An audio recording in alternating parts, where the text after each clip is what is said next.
recibiste un pase al vacío, momento de encarar al arquero y ahora solo queda en ti marcar el gol de la victoria. Balón en juego. 5:42 minutos, regresamos con este segmento ya acercándonos al final de hoy día viernes en Balón en Juego. Tenemos que utilizar estos minutos para hablar del fútbol europeo y bueno, meternos de una vez en lo que fueron los sorteos ayer de la Liga de Campeones y en esta mañana de la Liga Europa. Primero de la Liga de Campeones, lo decíamos fuera del micrófono, Anthony, y vamos a empezar por allí, ¿no? Un sorteo balanceado, parejo, me parece que hay bien muchos grupos distribuido. exactamente, bien acomodados y creo que también favorecido por lo que ocurrió en el playoff, ¿no? Entraron por lo general los favoritos del playoff y por ello hay poco espacio para equipos quizá en el ámbito de la Champions de menor envergadura. Sí, y tienes toda la razón. Yo creo que es una de las Champions en tiempos recientes que yo recuerde con más equipos importantes, ¿no? Que uno siente que está bastante nutrida, que cuesta y con todo respeto, pero bueno, es inevitable hablar de los niveles de historia y de fútbol. Es difícil cuando uno revisa la lista de los grupos encontrar varios equipos, por ejemplo, como el Karabaj, ¿no? De Azerbaiyán. Sí. Hay pocos equipos así que a uno se le antoje tan débiles que no tengan para nada que buscar en el grupo. De hecho, te digo, junto al Karabaj solamente el Leipzig es debutante. Sí. Nada más.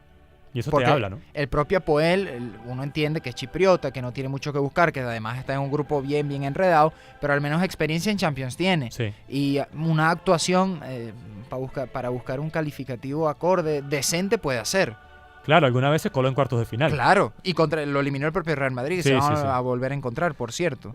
Ahora, una cosa que hablábamos fuera del aire, Javier, no es lo mismo hablar del grupo de la muerte que de un grupo igualado, son dos cosas distintas, ¿no? Y incluso con nuestra producción que lo debatíamos aquí fuera del aire, cuando uno habla de grupo de la muerte normalmente se lo atañe a los mejores equipos, ¿no? Pero un grupo igualado, por ejemplo, podría ser, y te lo decía, el G, en donde está Mónaco, Porto, Besiktas y el Leipzig de Alemania. De esos cuatro nombres, para mí, inclusive en el orden de primero y segundo, podría pasar cualquiera. Cualquier cosa, ¿no? Incluso las localías pudiesen ser decisivas. Claro. Ir a jugar a Turquía. Y la media inglesa, empatar fuera. Claro. Eso te haría, bueno, por ejemplo... un equipo que es especialista en esto es el Porto, ¿no? Que le gusta pescar en río revuelto. Estos grupos al Porto le sientan bien. Sí. Pero igualmente es un grupo parejo. Y hablamos del Besiktas, por ejemplo, que sabemos cómo se comportan los equipos turcos, sobre todo en condición de local, y lo difícil que es jugar para allá. Pareciera también entonces que bajo ese análisis tiene algunas posibilidades de meterse. Además que el Besiktas no tiene mal equipo. No, para nada. Otro grupo que en mi opinión es también importante es el F, también bastante cerrado. Tiene al Shakhtar, campeón ucraniano, al Manchester City, al Napoli, que es un equipo que en Europa por lo general, sobre todo en estos primeros meses, da buena campaña, y el Feyenoord, que es el campeón de Holanda. Puede ser que hizo una incertidumbre, pero es un equipo que, por ejemplo, logró superar el año pasado en su liga al subcampeón de la Liga Europa, que fue el Ajax, que es cierto, decepcionó este año en Liga Europa, pero en Holanda se impuso a otros dos equipos que históricamente por lo general lo superan. Yo creo que el Ajax todavía está viviendo ese despecho de la temporada pasada, que terminó siendo subcampeón en Liga en las últimas de cambio y luego no pudo coronarse en la Europa League. Es un equipo, sí, estoy de acuerdo, un grupo, quiero decir, bastante parejo. Yo creo que de todas formas el Manchester City tiene el protagonismo allí. Y para hablar del grupo de la muerte, al menos en mi caso, y es lo que yo opino, Javier, yo me cuesta decidir entre dos, ¿no? El C, que tiene a Chelsea, Atlético, Roma y Karabaj, y el H, Real Madrid, Borussia Dortmund, Tottenham y Apoel.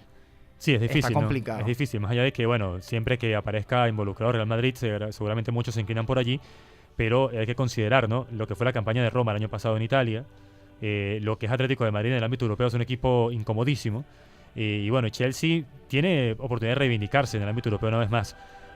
Luego ya aparecen otros grupos un poco más desbalanceados. Uno entiende que el grupo D, por ejemplo, tiene con un favoritismo claro a Juventus y Barcelona, el grupo B a Bayern y PSG, ahora con el PSG de Neymar además, o que en el grupo A, por ejemplo, pareciere que Manchester United va a tener las mejores campañas de toda la fase de grupos, que no deben quitarlo prácticamente ningún rival, y que los otros tres equipos de hecho lucharían por ese segundo lugar en lo que tiene que ver con esto, ¿no? Ya, y nos quedaría solamente el grupo E, digamos en líneas generales, donde también hay cierta paridad, pero pareciera que Sevilla y Liverpool pueden dar el paso adelante. Sí, y si hablamos de grupos desbalanceados, yo me quedaría con el B y el D, porque veo dos grandes candidatos a pasar de ronda y luego dos equipos que en comparación son bastante débiles. Allí podría haber un argumento, aunque algo rebuscado e interesante, que es el tema del tercer lugar. Recuerden que el que quede tercero en esta fase de grupos todavía tiene posibilidades de hacer algo a nivel continental porque estaría clasificando la Europa League.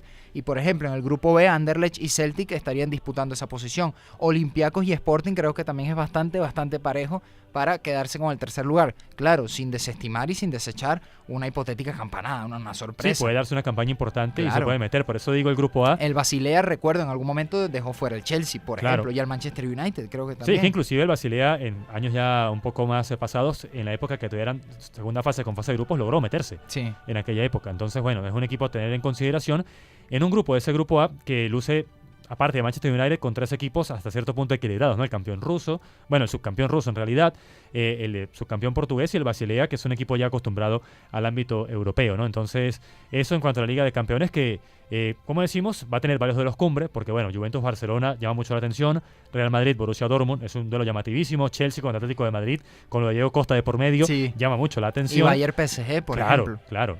plagado de estrellas. Va a ser interesante. Y va a ser un termómetro anticipado a lo que está buscando el PSG en Europa.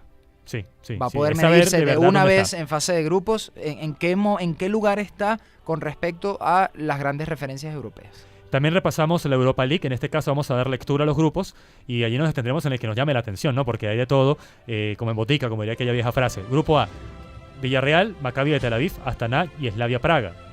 Un grupo donde, bueno, Villarreal pareciera a priori ser favorito para avanzar. El grupo B, Dinamo de Kiev, Young Boys, dos equipos, uno antes y otro en la fase de playoffs que vienen de Champions, Partizan y el Skanderbeu de Albania. Un grupo que, bueno, parejito, pero sin muchos nombres, ¿no? El grupo C, Sporting Braga, que ayer sufrió un poco más de la cuenta para eliminar al campeón de Islandia, pero clasificó Ludogorets de Bulgaria, el Hoffenheim y el Istanbul, que vienen de la previa de Champions. Es un grupo que puede lucir interesante. Sí, yo te diría incluso, y adelantándome un poco a las menciones que tú estás haciendo, con el E para mí son los más interesantes. Y me salto un momento el D para nombrarte el Lyon, el Everton, el Atalanta y el Apollon Limassol. Claro, Sí, el sí, Apollon un grupo- allí, lógicamente, parte como el equipo subestimado, tal vez el más débil.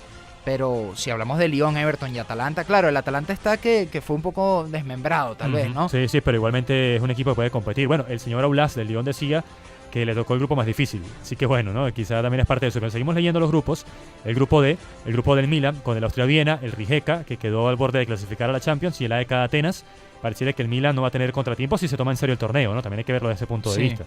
Ya hemos dicho repetimos solamente, Lyon, Everton, Atalanta y Apollon Limassol de Chipre. El grupo F, Copenhague de Dinamarca, Lokomotiv de Moscú, el Sheriff de Moldavia y el Slim, el campeón de Copa de República Checa. Pareciera ser un grupo desequilibrado para el conjunto danés, el conjunto ruso, el grupo F.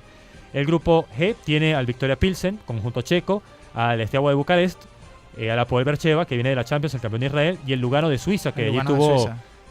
hace poco Andrés Ponce, Ponce. que no jugaba mucho, pero bueno, ganó la Copa de Suiza, ¿no? Pareciera un grupo muy parejo hacia abajo porque no son muy destacados en Europa. El grupo H, el grupo del Arsenal, que tiene al Bate Borisov, al Colonia alemán, que puede ser incómodo, y a la Estrella Roja de Belgrado, que bueno, siempre hay que ir a pararse a jugar en esa cancha. Claro, y es lo que yo te iba a comentar con el grupo B, en donde está el Partizan, ¿no? Y es difícil ir a jugar para allá siempre.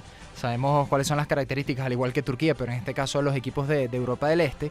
Pero pareciera que está totalmente desequilibrado para el Arsenal, ¿no? Sí, sí, más allá de que el Colonia puede quizás hacer algún tipo de fuerza por allí. Sí, pero... Por ser alemán, ¿no? Más que claro, todo por por esa ser alemán, característica que tiene. pero para mí Sí, sí, el va a Arsenal- apostar a la segunda posición. Y recordemos que en el caso de equipos como Milan, Arsenal, en caso de que en sus torneos locales la cosa no sea muy buena, es la tabla de salvación para meterse en Liga de Campeones. Y así le pasó ya al United. Claro, que es el ejemplo desestimó este torneo en fase de grupos, clasificó prácticamente por inercia y luego poco a poco se la fue tomando más en serio cuando veía que en Liga no le daba el punto. Sí, y quedó campeón finalmente. Sí. Grupo I tiene al Red Bull de Salzburgo, al Olympique de Marsella, Vitoria Setúbal y Konyaspor, luz interesante, pero también pareciera ser cosa para el Olympique de Marsella. El grupo J, el Atlético de Bilbao, el Hertha de Berlín, Sole Luhansk de Ucrania y el Östersund, el equipo de Suecia que en el camino, por ejemplo, eliminó al Galatasaray. Aquí pasa algo similar en el J a lo que hablamos en Champions, de que hay dos equipos candidatos a clasificar y otros no tanto, pero no me queda muy claro cuál de los dos podría ser primero. Me parece que está bastante parejo entre el Hertha y el Atlético de Bilbao. Sí, sobre todo si bueno, el Atletis logra hacerse fuerte en San Mamés, pudiese ganar el grupo, si no, Sí. se abre mucho el panorama.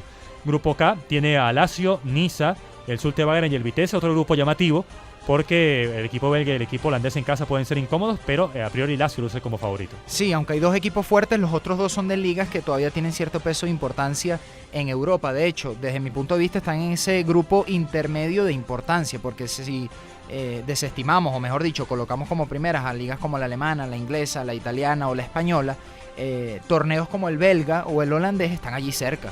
Y el grupo L tiene al Zenit de San Petersburgo, que sufrió muchísimo para meterse en esta ronda, ganó en tiempo extra, fue el único, de hecho que fue a tiempo extra en las 22 llaves.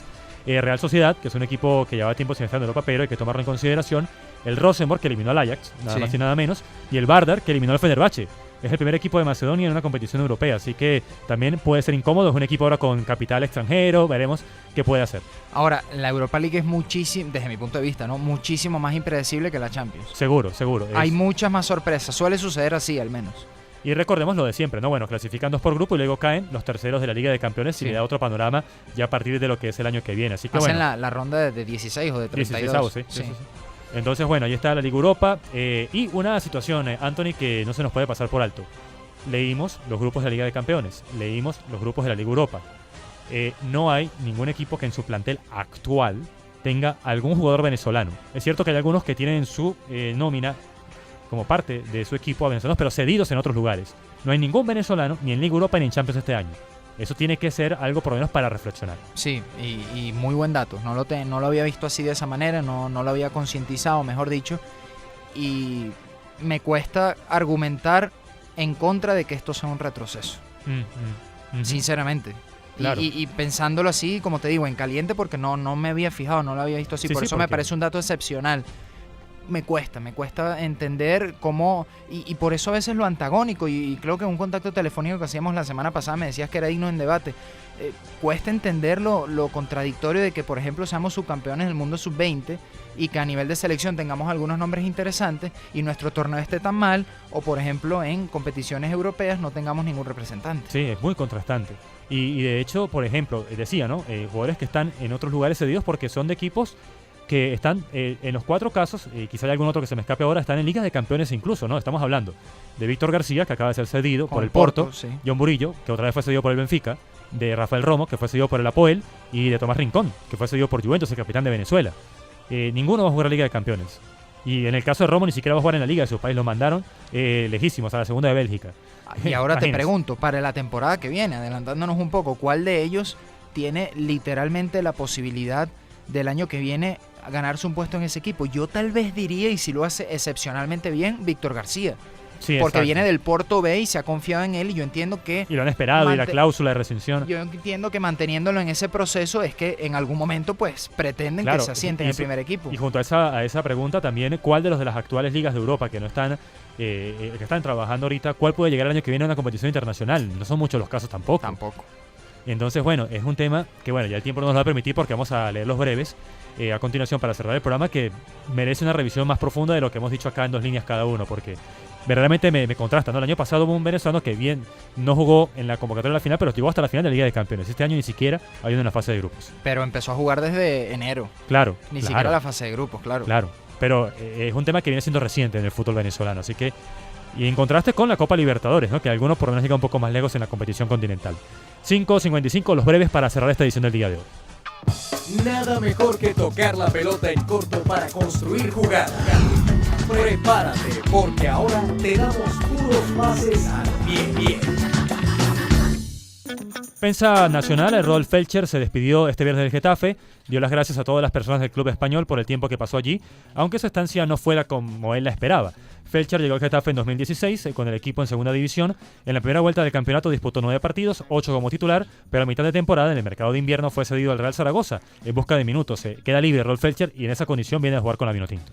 En otras noticias, Julen Lopetegui, el entrenador de la selección española, dio a conocer la lista de jugadores convocados para los 2 próximos encuentros internacionales. Recordemos que España se va a enfrentar a Italia y a la selección de Liechtenstein.